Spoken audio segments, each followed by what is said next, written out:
video is about concentrating garnet sand from host material from riverbeds. The riverbed that we collected this material from is from Carpenter Creek and Emerald Creek in northern Idaho.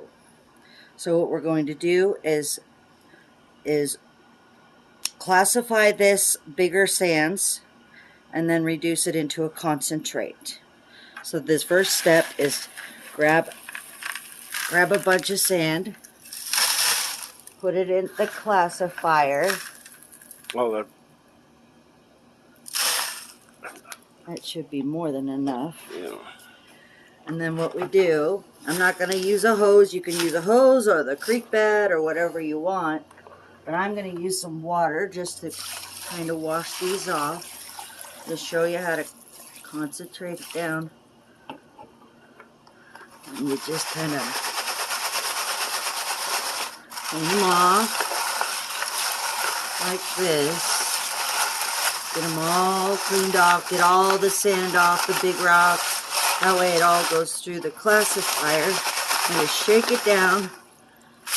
And then you have your concentrate in the lower container.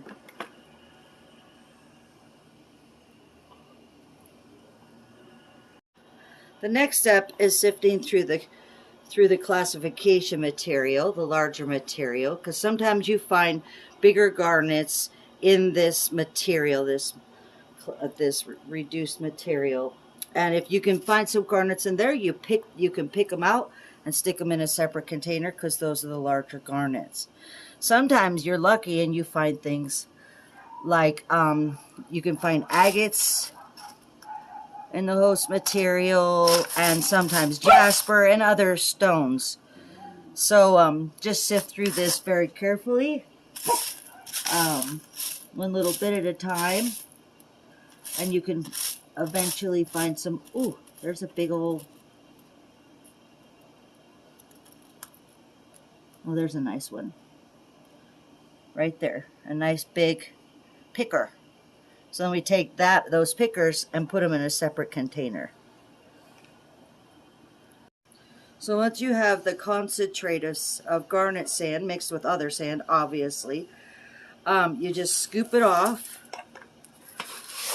onto a drying pan. Well, because it's summer, it's easy to dry it out in the sun. Or you can do it in your oven on a low temperature setting, like 170, and that'll dry it out pretty easily too, if it's the winter time when you decide to do this. But anyway, so you just spread it out evenly on this pan, and then you lay it out in the sun or in your oven to dry. So now that the garnet sand concentrate is dry after being out in the sun or in the oven, you just pour it into a non-metallic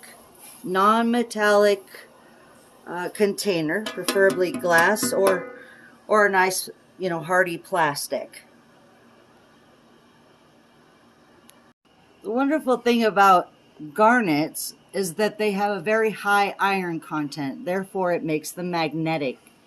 And so it's easy to remove the garnets from the sand just by utilizing a magnet. You can use you really do need a stronger magnet, not like, for magnet fishing necessarily, but stronger than a refrigerator magnet. We'll just put it that way.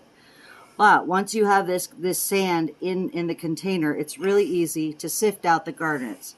So you just run this magnet very lightly over the garnet sand, and you end up with garnets on the magnet.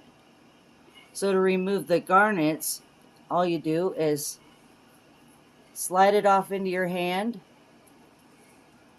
and you end up with small pieces of metallic or magnetic rock, essentially, that's just really high in iron.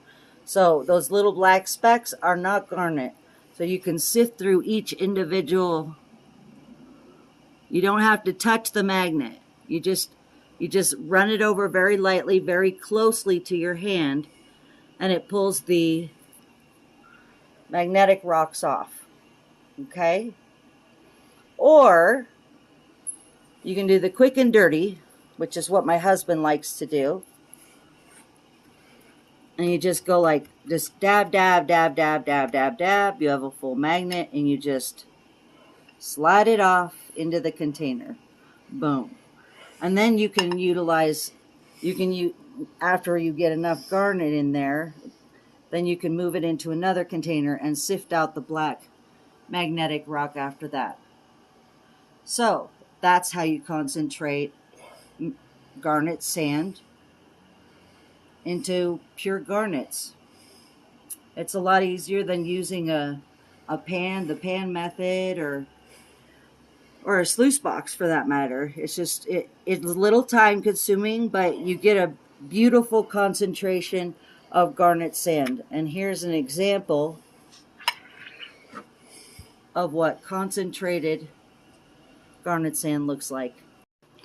I hope you enjoyed this video and you found it very educational.